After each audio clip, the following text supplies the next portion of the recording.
All right, it's good to be back with another video lesson on the GRE, GMAT, and SAT. What's common among all these exams is the multiple choice questions.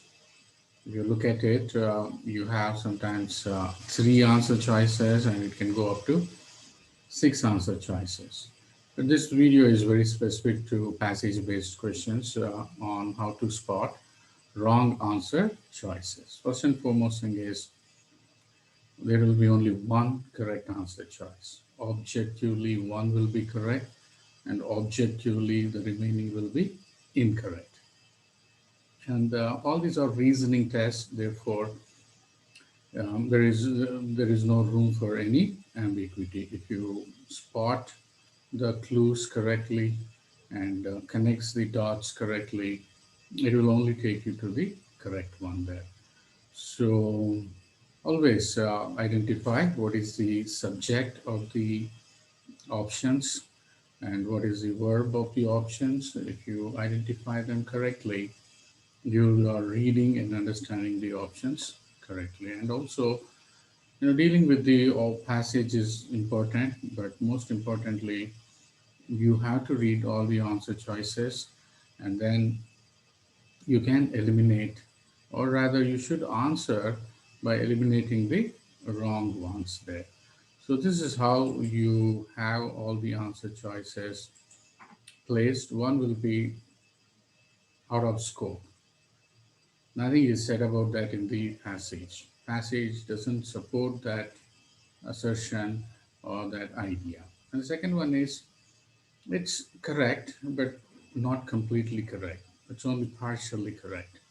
Which again is not going to be very helpful. We need to have it completely supported by the passage. And the third one is it is actually the opposite of the correct answer. And the fourth one is fourth option will feature the words from the passage, but the meaning, the sense it gives us is not really supported by the passage. So if you're someone who is answering by matching the words, you're most likely to go with this false association. But this is never going to be a correct one. You can look at my screen here. You can pause the video and go through that. This is actually a uh, critical reasoning question. What you have is an argument with two premises. And the question is asking us, so when you add up those two evidences, where does that logically lead to? Which conclusion does it logically lead to? There's a lot of distractors here, but the fact is only there are only two facts. One is this exposition occurs only once in a century, and rest everything is all it's description. Description is not fact, so leave it. The fact is it happens once in a century, and we also have a system here, an automated system. The working of the automated system is unpredictable. So if you add these two things, once in a century and unpredictability, E is the one that paraphrases the idea. And the remaining ones, if you look at all the options out of scope, and word association is there, but meaning is not supported, the system would be destroyed. It sounds so certain. And this is also, it would be impossible to, it has got nothing to do with a nuclear weapon. It's only describing the impact as 12 megaton nuclear blast, but that's not a fact. And then the opposite is given here, and then the partial one is given here. And most of the students, they do struggle with reading comprehension. And for their benefit, I'm just reiterating.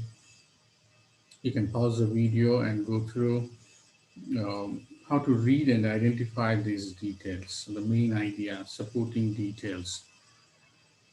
And then there are explicit and implicit conclusions. And there are some transitional words or logical connectors. They'll tell us how the ideas are connected. And most importantly, look for the connection between the sentences or the ideas. And there is so much that we can deduce when you read actively. All of them suggests, recommends active reading, not passive reading, not selective reading. So you have to read every word, every sentence, and then you need to ask these questions. What is being said? Why is this said? And so what? What is that author is expecting the kind of response from the readers? So really, thank you for stopping by and taking a minute and understanding what we do at Y Coaching, offering the coaching for GRE, GMAT, and SAT. We have very high scoring capabilities and deliverables. You can look at the screen. Membane is exclusively for the words, vocabulary, and LMS offers a repository of all the reference, practice, and other quizzes. And also, whether you're a college-going student or a professional, we have private tutoring, weekend, and even weekday classes. Please talk to us, and definitely you would find it very beneficial and also very helpful in attending the classes from the comfort of your home. Thank you once again.